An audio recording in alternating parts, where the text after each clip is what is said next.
Nietzsche's concept of master morality versus slave morality highlights how strength, ambition, and the will to dominate allow certain individuals to thrive, while those who emphasize fairness and kindness often struggle. In today's video, let's rethink power as something to master, not fear, and to balance integrity with strategic thinking to succeed in a world that rewards ruthlessness. Don't forget to click the like and subscribe buttons so we have more motivation to share more useful knowledge for self-growth every day. Imagine you're in a room full of people, all striving for success. Some play fair, work hard, and stay true to their values. Others lie, manipulate, and trample over anyone in their way. And yet it's often the ruthless ones who climb the highest. Why is the world truly rigged in favor of the worst among us? History, politics, business. Everywhere you look, you'll find examples of individuals who, despite their lack of moral morality, have achieved extraordinary power. From ruthless emperors to cutthroat CEOs, the pattern repeats itself. But this isn't just a coincidence. It's a feature of human nature, deeply embedded in our evolutionary psychology and social structures. In a world where resources are scarce, competition is inevitable. Those who hesitate, who seek fairness at every turn, often find themselves left behind. Meanwhile, those who are willing to exploit, deceive, and dominate rise to the top. This harsh reality forces us to confront an uncomfortable: is morality a weakness in the game of power? Yet the paradox is, while the worst people often succeed in the short term, history is also filled with stories of their downfall. The question is not just why they rise, but whether their success is sustainable. And more importantly, what does it mean for those of us who refuse to abandon our principles? Nietzsche saw power as an undeniable force of life, something neither good nor evil in itself, but simply a truth of existence. To understand why the worst people succeed, we must first understand the nature of power itself. And to do that, we need to dive into one of Nietzsche's most controversial ideas: master morality versus slave morality. Let's go deeper.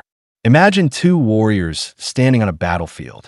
One is strong, decisive, and fearless. He takes what he wants, shapes the world to his will, and does not ask for permission. The other is hesitant, waiting for external validation, seeking fairness, and hoping the world will reward his virtue. Which of these two is more likely to survive?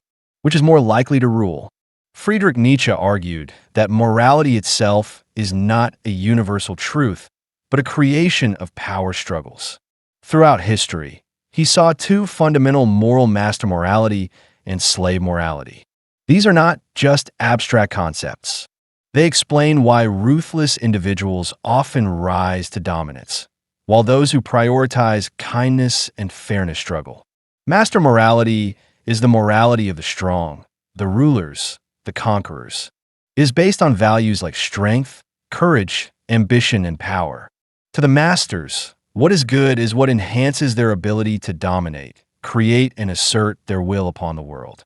They do not seek approval. They define their own worth. They take responsibility for their destiny and do not see weakness as something to be protected. It is merely something to be overcome.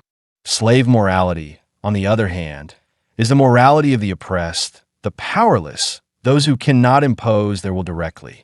Instead of celebrating strength, it glorifies humility, obedience, and self-sacrifice. It teaches that suffering is noble and that power is inherently evil. Nietzsche saw this as a moral system created by those who lack the ability to dominate, a psychological adaptation that allowed them to survive in a world controlled by the strong. But here's the uncomfortable slave. Morality does not prevent the rise of the ruthless. It enables it. By condemning ambition, by shaming the pursuit of power, it leaves power in the hands of those who do not care about morality at all. While the noble-hearted hesitate, those who embrace master morality take control. And in a world where hesitation equals defeat, the results are inevitable. So what does this mean for us? Should we abandon morality entirely and embrace the ruthless path? Or is there another way to reconcile strength and virtue? To answer that, we must look deeper into the psychology of those who rise to power, the ones who refuse to be victims of circumstance. Picture a vast, untamed wilderness. In this world, survival is not about fairness or kindness. It's about strength, adaptability, and the willingness to do whatever it takes. The lion does not ask permission to hunt. The storm does not apologize for its destruction. Nature does not reward morality. It rewards those who can endure, those who can dominate. Human society is no different. Beneath our laws and social contracts, the primal battle for survival still rages. Those who rise to power often share a defining ruthlessness, not necessarily cruelty, but the ability to act decisively, unburdened by hesitation or guilt. This is not an accident. It is an evolutionary adaptation, a mechanism that has allowed individuals and empires alike to seize control in a world that does not wait for the hesitant. Psychologists have long studied the traits that predict success in competitive environments. Time and time again, we see the same patterns. High levels of ambition, a low sensitivity to fear, and, perhaps most controversially, a reduced sense of empathy for those who stand in the way. This does not mean that all powerful people are psychopaths, but it does mean that many of them possess traits that allow them to act without the emotional constraints that hold others back. Consider the leaders, entrepreneurs, and conquerors who reshaped history from Julius Caesar to modern business moguls. The pattern is hesitation is a liability, and power is taken, not given. The strongest do not wait for permission to lead. They step forward, take risks, and face consequences later. This is why the ruthless often rise while the hesitant remain in the shadows. But here's the paradox. Ruthlessness alone is not enough. Those who wield power without wisdom often face spectacular downfalls. The same qualities that allow a person to climb to the top can also be their undoing. A leader who rules through fear alone will eventually be consumed by the very forces they once controlled. History is littered with tyrants who believed they were invincible until they weren't.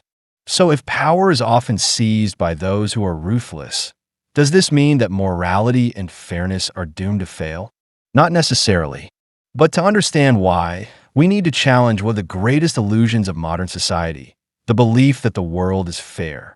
From childhood, we are told a comforting that the world is fair, that good people are rewarded, and that justice will always prevail. Fairy tales, religious teachings, and moral philosophies reinforce this belief. But then, as we step into reality, a brutal contradiction emerges. The hardest workers are not always the wealthiest. The most honest do not always lead. The kindest hearts are often the most broken. This disconnect is not a flaw in the system. It is the system. The idea of fairness is in many ways a social construct, a narrative designed to maintain order rather than reflect reality. It is a comforting illusion, but an illusion nonetheless. Power and success are not handed out based on merit alone. They are taken, fought for, and often hoarded by those who understand the game better than others. Psychological research has revealed a phenomenon called the just world fallacy, the tendency to believe that life is inherently fair, that people get what they deserve. This belief is dangerous because it encourages passivity. If we assume that goodness alone will lead to success, we risk ignoring the realities of competition, strategy, and power. And while we wait for justice, those who do not share our illusions are already moving forward. But does this mean morality is meaningless? Should we abandon all principles in the pursuit of power? Not quite. The key is to understand the game without becoming a slave to it. Those who suffer the most are often those who believe that simply playing nice will be enough. But those who learn to balance integrity with strategic thinking, who combine kindness with strength, are the ones who rewrite the rules. The truth is, fairness is not something we can expect. It is something we must create, and that requires power. Nietzsche saw this struggle as a fundamental part of human existence. His answer was not to surrender to the illusion of fairness, nor to become mindlessly ruthless. Instead, he pointed to something higher, a way to transcend both weakness and cruelty.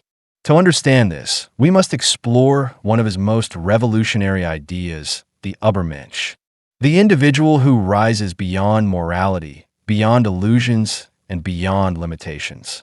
Imagine standing at the edge of a vast abyss. Behind you lies the world as it is filled with injustice, limitations, and the oppressive weight of convention. Before you lies the unknown, a path only the bold dare to walk. Most will hesitate, shackled by fear and doubt, but a few will take the leap. These are the Ubermenschen, the individuals who rise above the masses, who forge their own path, who redefine power on their own terms. Friedrich Nietzsche's idea of the Ubermensch, or Overman, is not about brute strength or blind domination. It is about self-overcoming. The Ubermensch is someone who refuses to be a victim of circumstances, who does not accept imposed morality without question, and who shapes their own destiny instead of conforming to the expectations of others. At the heart of the Ubermensch is the will to power. Unlike the passive morality of submission and guilt, the will to power is about embracing one's deepest instincts to create, to transform, to impose meaning upon a meaningless world. It is not about control over others, but control over oneself. While the weak are trapped by fear, the Ubermensch moves forward untethered from societal illusions. But here's the Ubermensch is not ruthless for the sake of cruelty. Unlike the tyrants and manipulators who seize power out of insecurity, the Ubermensch does not need validation. Their strength comes from within. They do not rely on deception or oppression because their power is self-generated, independent of external approval or fleeting success. This is why the worst people may rise to power, but they will never truly transcend. The ruthless play a temporary game, climbing through manipulation and force. But the Ubermensch plays the infinite game, building something greater than themselves. They are creators, not just takers. So how do we embody this? How do we navigate a world that rewards the ruthless while refusing to become one of them? The answer lies in understanding power not as a weapon, but as a tool. The next step is learning how to compete in a world that does not wait for the kind-hearted. You're in a high-stakes game where the rules are written by those who play to win at any cost. If you hesitate, if you assume fairness will protect you, you lose. This is the reality many face in business, politics, and life itself. The ruthless know this. They take what they want. But does this mean you must become like them to survive? Not necessarily. The mistake most people make is believing they only have to be ruthless or be a victim. But there's a third path, one that blends strategic thinking with integrity, one that allows you to compete without losing your soul. Nietzsche's philosophy wasn't about blind domination. It was about transcending weakness while maintaining authenticity. The key is understanding power without being enslaved by it. Here's how one of the biggest weaknesses people have is their belief that life should be fair. It shouldn't. It never was. The strongest competitors accept this early on. They don't waste time complaining about injustice. They learn the rules of the game and use them to their advantage. This doesn't mean abandoning ethics. It means recognizing that power is neutral and those who understand it wield it best. Many fail because they assume kindness alone will bring them successful. But power is rarely given. It is taken. That doesn't mean becoming cruel, but it does mean understanding the minds of those who seek to exploit you. Strategic empathy means reading people deeply, recognizing their motives, and anticipating their moves. It allows you to navigate deception without becoming deceptive yourself. Most people are controlled by fear. Fear of failure, fear of rejection, fear of standing alone. The Ubermensch, however, develops internal power. This means embracing discomfort, taking risks, and forging your own path despite opposition. The most successful people do not ask for permission. They create opportunities where none exist. There's a difference between mindless ruthlessness and controlled ruthlessness. The first is destruction without purpose. The second is the ability to make hard choices without hesitation. Sometimes power requires walking away from toxic relationships, making unpopular decisions, or confronting uncomfortable truths. This is not cruelty. It is strength. The key is knowing when and how to apply it. The ruthless often rise fast, but they also fall hard. Why? Because their power is built on exploitation, not creation. The true Ubermensch builds, whether it's a business, an idea, a movement, or a personal transformation. When you create value, you become indispensable. You do not need to manipulate because your power is earned, not stolen. So can you succeed in a world that rewards the ruthless?